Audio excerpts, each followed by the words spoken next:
Bonjour, bienvenue dans ce podcast. Aujourd'hui, on va faire un podcast un peu différent, avec un format différent. On a un invité qui s'appelle Pauline. Salut Pauline. Salut Kevin. L'idée aujourd'hui de ce podcast, c'est comme tous les podcasts que je fais, c'est de pouvoir aider les owners, les gérants de studios à progresser, à prendre conscience de comment fonctionne ce marché, comment fonctionnent ceux qui réussissent, quelles sont peut-être des fois les erreurs de pensée, les erreurs de croyance. Et aujourd'hui, Pauline, moi, j'ai voulu t'avoir en podcast et je te remercie d'avoir accepté. C'est top. Merci à toi. Euh, Parce que dès le début, quand on s'est rencontrés, j'ai trouvé que tu avais une façon différente de penser ou de te comporter, qui est différente de ce que j'ai l'habitude de voir chez les honneurs. Mais avant de démarrer, est-ce que tu peux brièvement te présenter de d'où tu viens et comment ça se fait que tu as acheté une box, pourquoi tu as acheté ça? Et voilà. Ça marche. Moi, j'ai ouvert cette salle il y a 1 an et demi.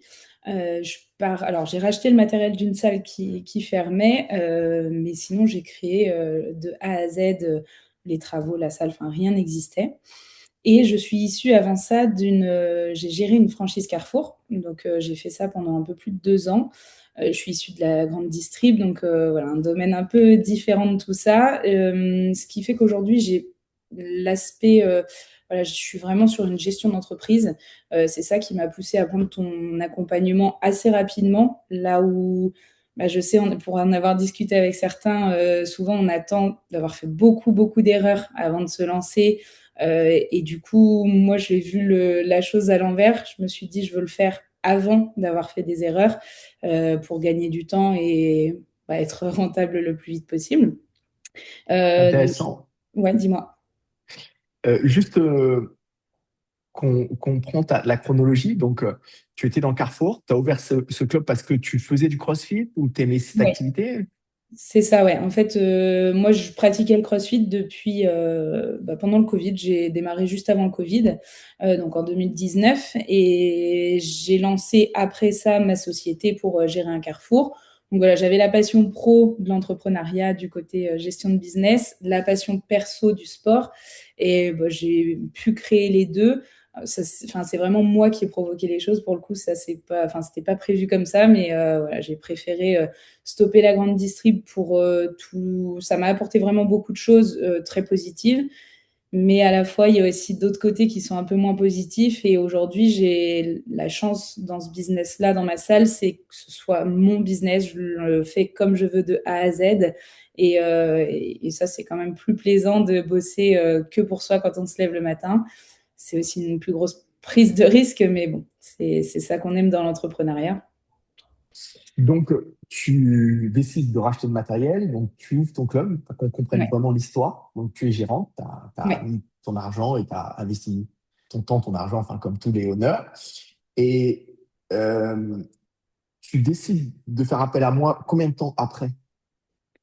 Au bout d'1 an, ouais, 1 an et 3, 4 mois, en fait. Un an, on va dire un an et demi. Allez, un Ouais, an en et fait, demi. au moment où j'ai eu le premier bilan, puisque c'était 1 an et demi d'exercice, au moment de mon premier bilan, je me rends compte que, comme tout premier bilan, enfin quasi tout premier bilan de société, il sort négatif, mais pas catastrophique non plus, mais voilà, négatif.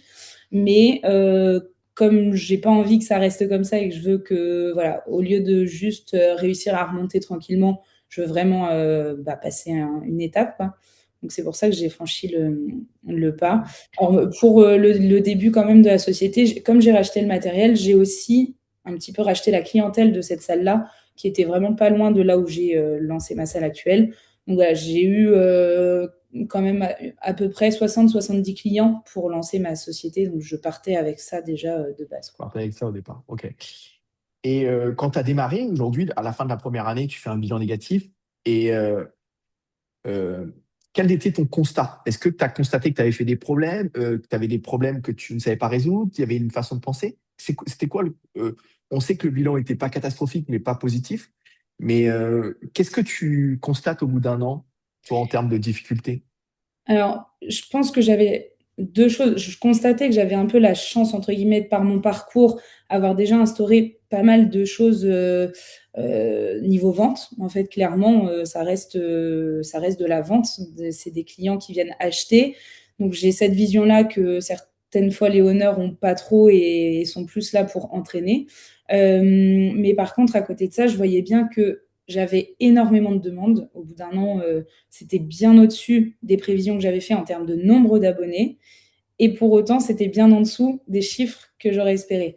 Donc, je voyais qu'il y avait un delta entre, OK, j'arrive à attirer tout ce que je veux, mais je suis pas rentable. Donc, c'est qu'il y a un problème de fond qui Tu était avais là, quoi. combien d'abonnés au bout d'un an pour qu'on ait une Au idée bout à peu d'un près? an, j'étais à 180. J'avais vu, enfin, dans mes rêves les plus fous, je m'étais dit 200, ce serait incroyable. Mais en fait, j'espérais 150. Donc, j'étais à 180. J'étais vraiment très contente. Et en fait, juste après le bilan, donc le mois de septembre, puisque mon bilan finit en septembre, et là, j'ai passé les 200 très facilement. Donc, en fait, clairement, j'ai jamais, enfin, si au début, on cherche les clients, mais après, par tout ce que j'ai mis en place, les clients arrivaient à venir à moi, mais bah, s'ils n'achètent pas au bon prix, on peut avoir 600 clients et ne pas être rentable. Donc, c'était plutôt trouver cet équilibre de, OK, je mets certaines choses en place qui sont sûrement à perfectionner, mais qui m'aident et qui sont déjà bien. Mais par contre, il y a un problème de fond qui fait que je ne vends pas au bon prix, même si je m'étais quand même mise un peu plus cher que ce qui se fait dans le marché du CrossFit. Il y avait quand même un écart qui était là, quoi. Tu vendais à quel prix avant de travailler avec moi? Avant de travailler avec toi, j'étais sur un illimité à 99, un 2 fois semaine à 75 € et Ok, une fois semaine à 59. ok. Donc, malgré plus de 200 clients, malgré. Parce que quand on démarre ensemble, tu as plus de 200 clients, Ouais, c'est ça. tu as un limité à 99 €, tu as un bilan qui est légèrement négatif, qui n'est pas catastrophique. La réflexion que moi je me dis, que beaucoup d'honneurs disent, pourquoi tu n'as pas continué tout seul une année de plus? Parce que comme c'était pas, tu aurais pu. Qu'est-ce qui Bah, en fait fait, que. c'était C'était pas quoi le déclic? C'était pas Or, catastrophique, mais en fait, tout est relatif parce que je sors quand même bah, avec du négatif et je voyais bien que si on continue comme ça, du négatif, oui, il peut passer en positif, mais si on change rien, ça passera pas positif.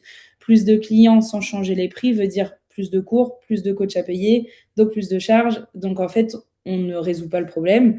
Donc ça a été ça. Par contre, j'avais la très grosse interrogation et je pense que ça a été la plus grosse peur que j'ai eue, c'est que je n'avais pas de trésorerie, j'avais pas d'argent, je n'avais pas de trésorerie, je sors avec un bilan négatif.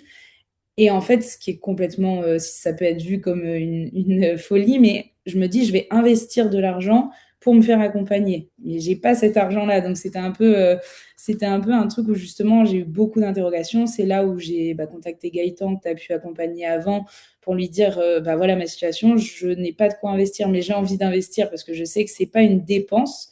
Et ça, j'insiste parce que trop de gérants voient ça comme une dépense, mais c'est bien un investissement. Je le vois ici. Enfin, aujourd'hui, ça fait quoi? Ça fait 5 mois que tu m'accompagnes, 4-5 mois. Bah, clairement, 5 mois, ouais. la dépense que j'ai fait est rentabilisée aujourd'hui. Donc, en fait, c'était bien un investissement. Si j'avais juste réfléchi à l'instant T, je n'avais pas cet argent, je ne le fais pas, et bah, du coup, je continue de creuser mon déficit petit à petit. Ou alors, je me rapproche peut-être de zéro, mais tout doucement. Alors qu'aujourd'hui, en fait, j'ai réussi à aller bien plus vite que ce que j'aurais fait toute seule. Et je pense que même au bout de je ne sais combien de temps, j'aurais pas fait ces chiffres-là sans ton accompagnement. Qui est intéressant parce que, un, tu contactes Gaëtan, qui est un client qui a travaillé avec moi et qui est toujours client chez nous, hein, qui a des programmes différents de toi, mais qui est toujours client. D'ailleurs, que j'ai eu quelques minutes avant que tu rentres en podcast. Euh, Lui, ça a été une success story de chez nous parce que il démarre à 70 000 €. En 3 ans, il passe à plus de 450 000 €. Il a une trésorerie quasiment qui est l'équivalent presque d'une année et qui est assez impressionnant. Pourquoi aujourd'hui, quand tu as échangé avec lui, en plus Gaëtan, il t'apprécie, tu t'entends bien avec lui, pourquoi tu t'es pas juste inspiré, copié? Pourquoi tu t'es. Parce que tu aurais pu aussi faire ça. Se dire, bah écoute, je Oui, vois ce que Gaëtan fait, je copie, je m'inspire, j'échange et j'investis pas dans un programme pour me faire aider. Parce que ça m'a bah, étonné aussi de ta part. Bah, pas par jugement, en me disant, mais tiens, elle pense vraiment différent des autres, tu vois. ça aurait pu. En fait, c'est un peu ce que j'ai fait la première année. Clairement, la première année, j'ai pris de mes expériences d'avant. J'ai aussi beaucoup regardé qu'est-ce qui se fait dans des salles qui fonctionnent. Et Benchmarking. surtout, Ouais, et puis surtout, qu'est-ce que je vois dans les salles qui marchent pas? J'ai marché un peu à l'envers de me dire, les salles qui marchent pas, bah, c'est une séance d'essai qui est catapultée. Là, le client, il sait pas trop, il a les prix sur Internet, il a peur parce qu'il sait pas ce que c'est. Enfin bref. Donc j'ai pris tout ce que je voulais pas, j'ai fait l'inverse. Et j'ai aussi regardé, bon bah ok, les salles je trouve qu'ils ont vraiment bien mis en place les choses, je vais faire pareil. Je pense que ça m'a aidé parce qu'en un an, j'ai fait des résultats que peu de salles font quand même en un an. Bien sûr, bien sûr. Mais à côté de ça, continuer de le faire toute seule, je pense qu'en effet, j'aurais pu avoir des bons résultats, mais ça n'aurait rien à voir avec ce que j'ai aujourd'hui. En fait, même si j'y serais peut-être arrivée un jour, j'ai vu ça comme gagner du temps. J'ai pas de temps dans ma vie, j'ai pas de temps à perdre, j'ai pas envie d'attendre 15 ans avant de pouvoir bien gagner ma vie et être rentable.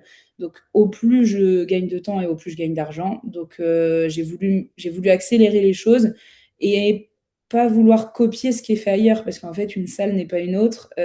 C'est pas parce que Gaëtan à Arras a des systèmes de fonctionnement qui font que moi, ça va marcher ici. C'est pas dit. Enfin voilà, chaque chose va être différente et c'était plutôt pour avoir quelque chose de personnalisé et pas vouloir piocher à droite à gauche, me perdre, essayer sans savoir. Enfin voilà. C'est marrant, tu dis quelque chose de très intéressant et je le dis tout le temps dans tous mes podcasts, le temps, c'est de l'argent. Et quelque chose qui coûte beaucoup d'argent aux dirigeants, même à ma propre entreprise, c'est de tester. C'est-à-dire que tant que nous, on a testé des centaines et des centaines et des centaines de pubs pendant 12 ans. Aujourd'hui, on sait les offres qui fonctionnent, on sait les pubs qui fonctionnent, surtout sur des zones qui n'ont pas mis ces process en place. Et c'est vrai que je trouve que ce que tu dis, c'est brillant parce que c'est vraiment quelque chose que très peu d'honneurs pensent comme ça. Ils se rendent pas compte à quel point tester, c'est d'investir de l'argent, c'est investir du temps, c'est avoir des résultats des fois qui n'ont pas fonctionné, c'est refaire les choses à l'endroit, à l'envers. Et le test, c'est une perte d'argent colossale. En 2021, pour la petite histoire, pendant le Covid, moi, j'ai investi 200 000 euros dans des tests commerciaux. Parce qu'on me demande souvent, les gens ne savent pas en back-office ce que moi je fais. C'est-à-dire que nous, on a testé, on a investi 7 salariés à temps plein pour tester des approches qui n'ont pas fonctionné. Et il y a 10% qui ont fonctionné. Et ça, c'est ce qu'on fait tout le temps. Et je trouvais intéressant que tu parles de ça parce que beaucoup de honneurs aujourd'hui passent leur vie à tester, n'ont pas les résultats qu'ils ont parce qu'on voit que c'est un marché quand même qui est très difficile. On a 90% des honneurs qui dépassent pas la barre des 100 000 euros, qui ne sont pas rentables, qui ne se payent très peu. Et j'aime beaucoup cette phrase de Albert Einstein qui disait la folie, c'est de continuer de faire la même chose en pensant qu'on va avoir des résultats différents. Et toi, c'est ce que tu as fait. Tu as fait le contraire. Tu as dit, voilà, moi, j'ai eu ça comme résultat. Si je veux passer un cap, je change.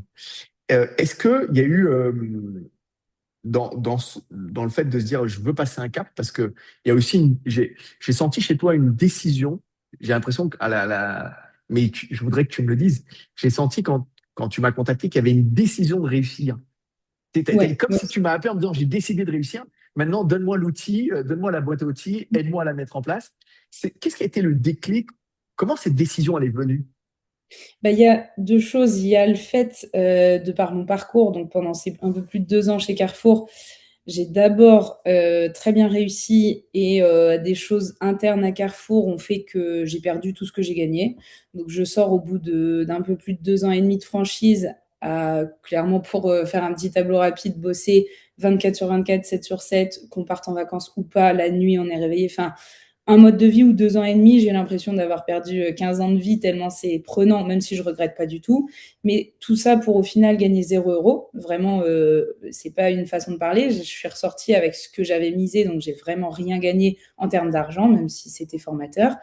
Euh, une fois que je lance ce business qui est ma salle de sport aujourd'hui, mon seul but, c'est de gagner ma vie. C'est de ne surtout pas reproduire ce que j'ai fait, de gagner un peu pour tout perdre après. Ça, c'est vraiment mon déclic. Et là où je t'ai contacté, en fait, c'est vrai que je ne l'ai pas dit tout à l'heure, mais c'était une phase où j'agrandissais la salle, justement à cette période-là. En gros, au bout d'un an, j'ai vu que la demande avait explosé en termes de nombre d'adhérents. Il fallait pousser les murs. J'ai eu l'opportunité, si je la saisissais pas maintenant, potentiellement elle était plus dispo après, puisque si moi je prends pas la surface, forcément quelqu'un d'autre va la prendre. Donc il y avait 100 mètres carrés à rajouter. chose que j'ai fait, mais sauf que c'est un peu aussi une folie puisque j'étais déjà pas rentable avec ma surface actuelle. Rajouter du loyer en plus, ok, je rajoute des adhérents, mais bon, c'est un cercle vicieux. Donc c'était aussi pour être sûr de bien faire les choses. J'ai fait le choix d'agrandir. Je voulais être accompagnée pour dire j'agrandis pour être rentable. C'est pas il n'y a pas la solution de peut-être rentable. Non, je vais réussir et il n'y a pas d'autre plan, quoi. Intéressant. Ouais, donc finalement, malgré la situation de la première année qui est négative, tu te dis, j'ai beaucoup de clients, mais j'ai pas assez de place, donc je dois agrandir. Mais en même temps, je gagne pas d'argent. C'est ça. En même temps, c'est ce que beaucoup de font aujourd'hui. Ce qui est intéressant avec ton erreur, c'est une erreur entre guillemets, parce qu'aujourd'hui, que beaucoup font. C'est-à-dire qu'ils vendent au mauvais prix, ils ont plus de place dans les cours, ils ont plus de place dans la salle, ils agrandissent, ils doivent rajouter des profs et ils gagnent toujours pas d'argent. Aujourd'hui, C'est tu en ça. es conscient parce qu'on en parle beaucoup nous, dans nos visios. Donc ça te fait sourire. Et est-ce que tu peux exprimer un petit peu qu'est-ce que ça t'a apporté le fait, parce que ça fait 5 mois qu'on travaille, tes résultats sont quand même assez, tu pourras donner quelques chiffres après, mais qu'est-ce que ça t'a apporté toi déjà en termes, dans ton état d'esprit, le fait de te faire aider, qu'est-ce que ça t'a apporté sur ces 5 premiers mois? Bah, déjà, en premier lieu, c'est de la sérénité. C'est vraiment, j'aurais même pas imaginé que je pouvais être aussi sereine. Alors, bien sûr, je reste gérante d'entreprise, donc oui, il y a du stress au quotidien. Voilà, c'est normal. Je pense que sinon on n'est pas gérant si on n'a pas le cerveau un peu en ébullition. Mais bah, je m'autorise à prendre des vacances, je m'autorise à couper. Je suis beaucoup plus sereine dans ce que je lance puisque je vois que ça marche et que les chiffres sont là. Là où l'année dernière, sans ton accompagnement, j'étais pas sereine, mais je me disais, mais un jour ça va payer, un jour ça va marcher, donc je me rattachais à ça, mais en fait sans savoir. Quand j'ai fait le choix de prendre l'agrandissement, je me suis dit, je mise un peu sur le futur, je sais que j'en suis capable, mais sans savoir quand. C'était peut-être dans 2 ans, dans 10 ans, ou jamais, en fait, j'en sais rien. Alors que là, aujourd'hui, quand je lance quelque chose, bah, je vois bien que les résultats sont là. Depuis septembre, qui est ma date de bilan, du coup, de septembre à aujourd'hui, j'ai fait plus qu'en 1 an et demi de chiffre d'affaires avant. Donc, en fait, on voit bien Oh, qu'en 6 mois, 6, 7 mois, je fais plus qu'en 18 mois avant. Enfin, voilà, ça n'a rien à voir. Enfin, c'est vraiment la sérénité de se dire, je suis un peu droite dans mes baskets, je sais que ce que je fais, c'est des accompagnements, vraiment, je suis fière d'accompagner les clients comme ça. Notre méthode marche vraiment bien, tout est carré et les résultats arrivent, donc ça fait vraiment plaisir, quoi. c'est cool.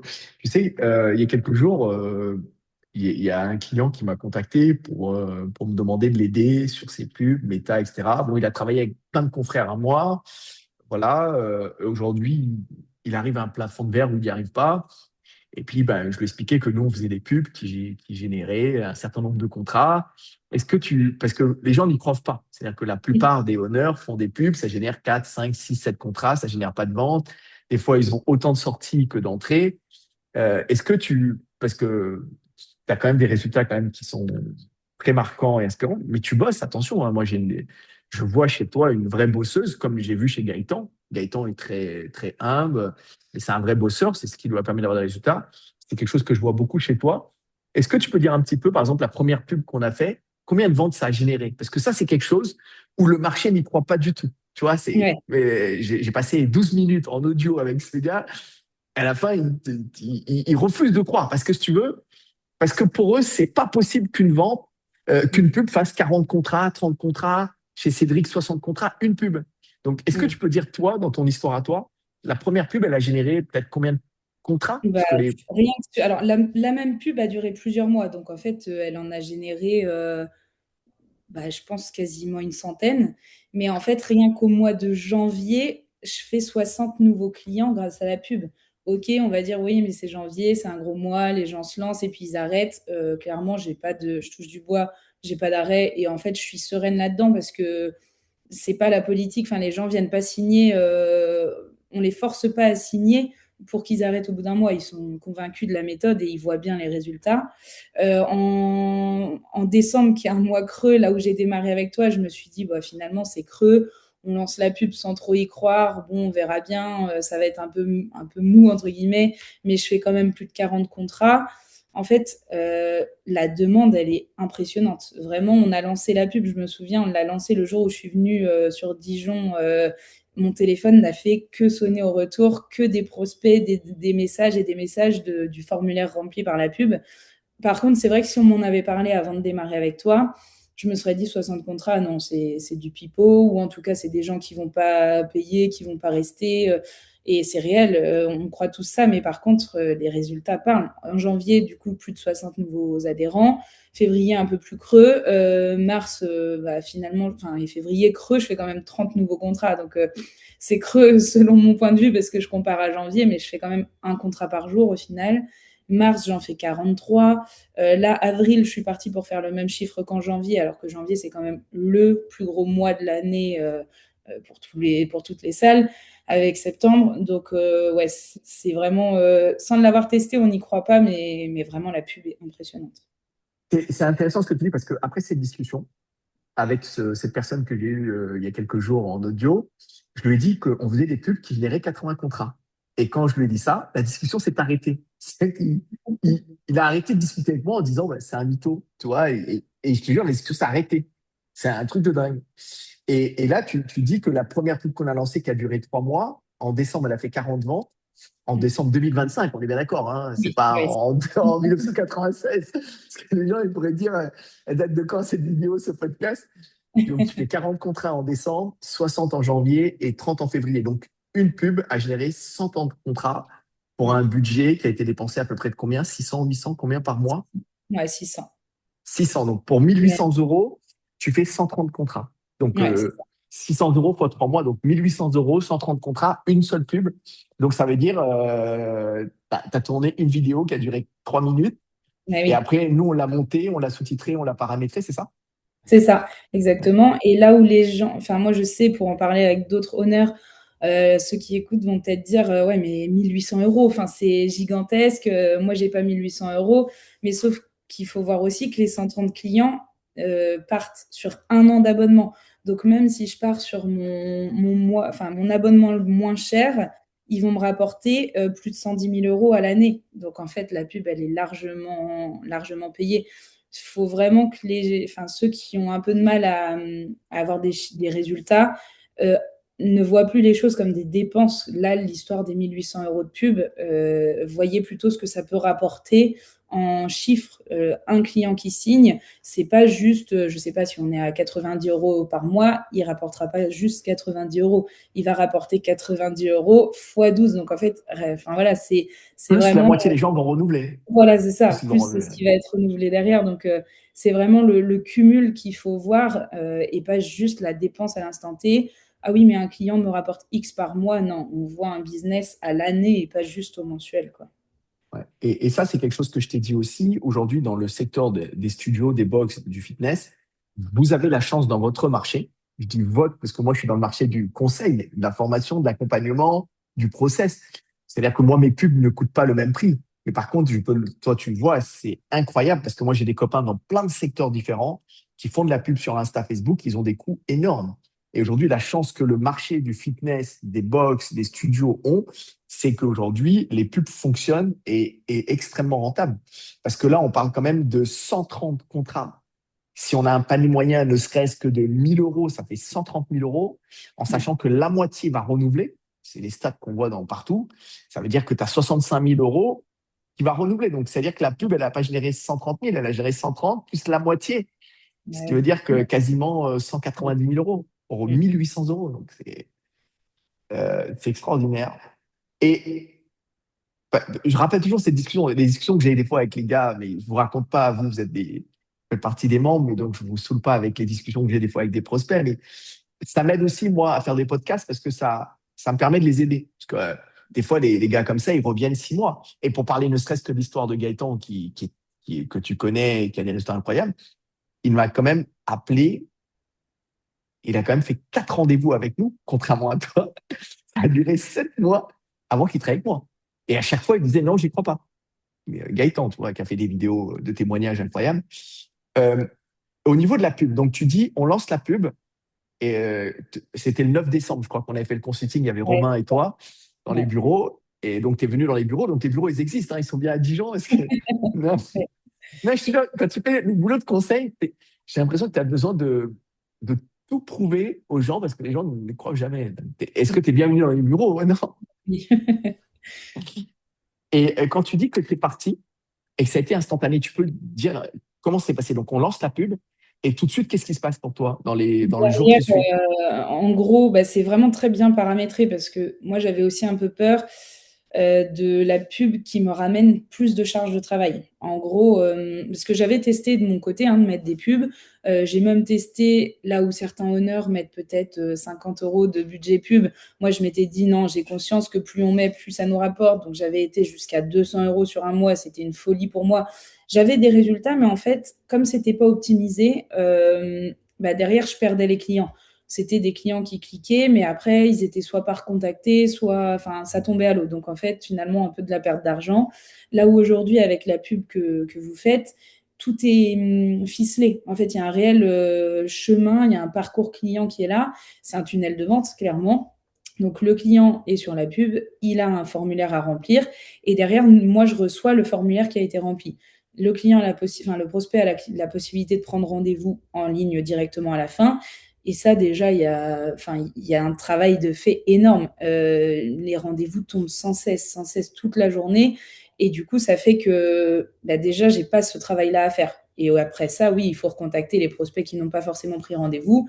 Là, si je regarde, 400, 500, j'ai plus de 600, ouais, quasiment 600 prospects depuis qu'on a lancé la pub. 600 prospects qui ont répondu au formulaire. Et en plus de En ça, il y en a 5 mois. ouais, en 5 mois. Et il y en a qui voient la pub, qui ne remplissent pas le formulaire, mais qui m'appellent. Donc, les 600 ne représentent pas tous ceux qui vont venir à la salle. Il y en a qui voient et qui remplissent pas le formulaire, qui se pointent directement parce qu'ils habitent pas loin. Enfin, c'est vraiment impressionnant. J'ai le tableau sous les yeux. C'est vraiment, enfin, les chiffres sont réels, quoi. Impressionnant. Oh, c'est cool. Et qu'est-ce que tu pourrais dire à quelqu'un qui était dans ta situation euh, de il y a 5 mois ou il y a un an, qui aujourd'hui fait des pubs, ça fonctionne pas, tâtonne, n'a peut-être pas, a peur d'investir dans son développement?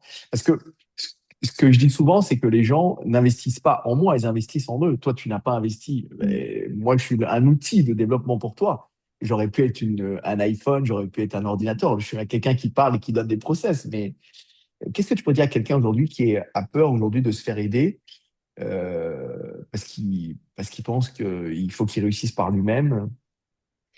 Bah, en fait, déjà, on réussit par nous-mêmes avec un accompagnement, mais c'est le parallèle que tu as fait, c'est acheter un outil. Enfin, c'est, je sais pas, prendre un abo pro sur CapCut pour faire ses montages vidéo. Bah, là, c'est prendre un abo pro pour se faire accompagner. Vraiment, alors là où moi j'avais des doutes, et peut-être que d'autres sont dans cette situation, c'est que j'avais un peu, comme on a dit, le cul entre deux chaises, de me dire, bah, j'ai déjà des résultats. C'est vrai que, enfin, j'avais déjà des prospects. Je faisais, sur les moins bons mois, je faisais une petite vingtaine de signatures par mois. Mais comme déjà, c'était pas au bon prix, j'aurais pu en faire 60. J'étais quand même pas rentable. Donc, c'est bien beau d'avoir des gens qui viennent à la salle, des prospects. C'est déjà une bonne chose. Ça montre qu'il y a du potentiel. Mais par contre, il faut voir plutôt le temps quand on est honneur, enfin, un gérant d'une entreprise, on n'a pas envie de réussir dans 15 ans. On a envie de réussir le plus vite possible. Donc, il faut vraiment voir l'accompagnement comme un outil d'accélération, un peu qui va aussi nous permettre de pas faire les conneries qu'on aurait fait. Alors, on en fera tous. Enfin, voilà, moi la première, mais le fait d'être accompagné, tu nous enlèves un peu des trucs sur notre chemin. Tu vas nous éviter des obstacles, tu vas nous éviter des erreurs parce que bah, enfin, tu les anticipes, tu sais qu'elles vont arriver. Là, je le vois pour mon agrandissement. Ce qu'on a mis en place ensemble, je l'aurais jamais fait et clairement, la rentabilité n'aurait pas été là. L'histoire des nouveaux plannings, enfin les nouveaux cours. On veut toujours à tort rajouter des cours, rajouter plein d'heures, faire plaisir aux adhérents sans rien en retour. Bah, ça marche pas, c'est pas possible. Donc vraiment, c'est accélérer les résultats, c'est vraiment la première chose à penser, se dire je veux des résultats, je veux vraiment faire les choses bien, arrêter de perdre du temps, et bah foncer quoi. Cool. Ben, écoute, Pauline, merci beaucoup pour ce podcast. Merci pour ton temps, ton partage, ton expérience. Parce qu'aujourd'hui, je pense qu'il y a personne de mieux qu'un honneur pour parler au honneur. Tu vois, je trouve que dans les podcasts, on refera ce schéma. Parce que je trouve que, ton parcours, moi, depuis le début, il m'impressionne. Et je trouve que c'est bien parce que je pense que ces conseils que tu as donnés, ces pépites, ces réflexions, va nourrir le marché et peut-être aider que les gens travaillent avec moi, ou se font aider par moi ou par quelqu'un d'autre. Ces conseils aident toujours de toute manière. Donc voilà. Écoute, merci beaucoup pour ton temps et peut-être à une prochaine. Et nous, on se voit bientôt de toute façon dans notre prochaine session de travail. Hein. Ouais. Merci, à bientôt, Kevin. Merci à toi.